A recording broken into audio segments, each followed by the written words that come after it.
Değerli Mone Video izleyicileri, herkese merhabalar dileyerek bugün Çerkes toplumumuzun etkinliklerinden ziyade daha farklı bir etkinliğe katıldım. Değerli büyüğümüz Hakan Eken abimiz sağ olsun önceki hafta Cuma günü yanılmıyorsam serginin açılışı vardı. Ankara'da Kızılay'da bulunan Mülkiyeler Birliği Derneği'nin merkezindeyiz şu anda. Bir hafta açık, bir hafta kadar sürdü ve bugün günlerde cumartesi bu etkinliğin son gününde de olsa Hakan abimize bir merhaba diyelim, eline sağlık diyelim diye sergiye biz de katılalım dedik. Öncelikle Hakan abi eline koluna sağlık. Sağ ol. Hayırlı uğurlu olsun diyelim.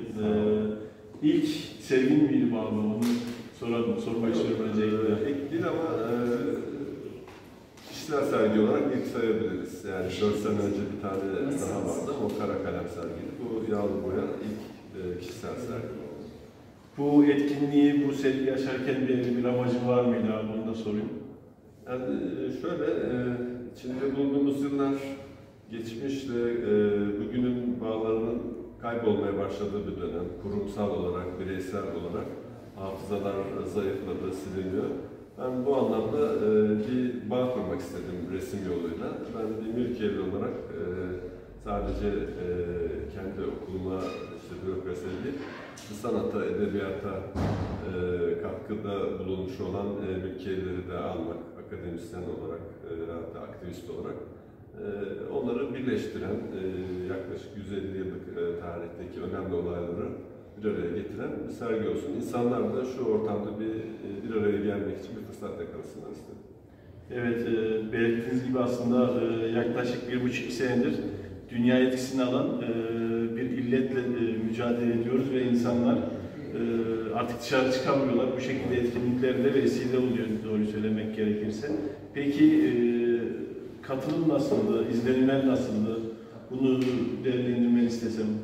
Evet, ben biraz tabii haliyle çekinerek yani insanları davet ettik ama çok da zorlama şansımız yoktu. Herkes çekiniyor, 2 seneye yakın bir süredir kapalıydı.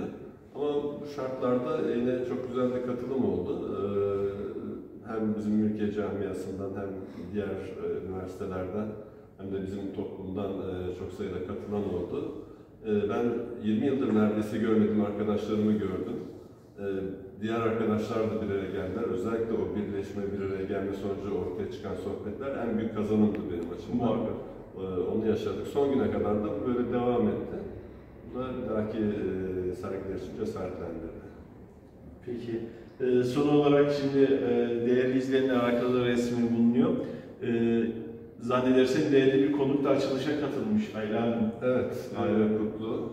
O da geldi, gerçekten güzel bir sürpriz yaptı. Hem bizim Mülkiyeler Birliği'nden yetişme, bürokraside de önemli işler yapmış birisi, edebiyatçı. Tabii bizim toplumumuzdan da birisi, Çeçen asıllı. Bazı romanlarında da buna az çok izlerini bulabildiğimiz, özellikle Bir Göçmen Kuş Doğu ile. Geldi, çok canlıydı hakikaten, yani kendi yaşına göre çok enerjik bir şekilde katıldı. Güzel bir konuşma yaptı. Ona çok minnettar kaldık. Kendisine yaptığım resmi de hediye edeceğim sergiden sonra. Evet. Elinize kolunuza sağlık diyorum. İnşallah daha büyük organizasyonlarda, sergilerde, çalışmalarda buluşmak dileğiyle diyorum. Sağ olasın. Teşekkür ederim. Çalışmalarınıza başarılar diliyorum. Sağ olun, var olun.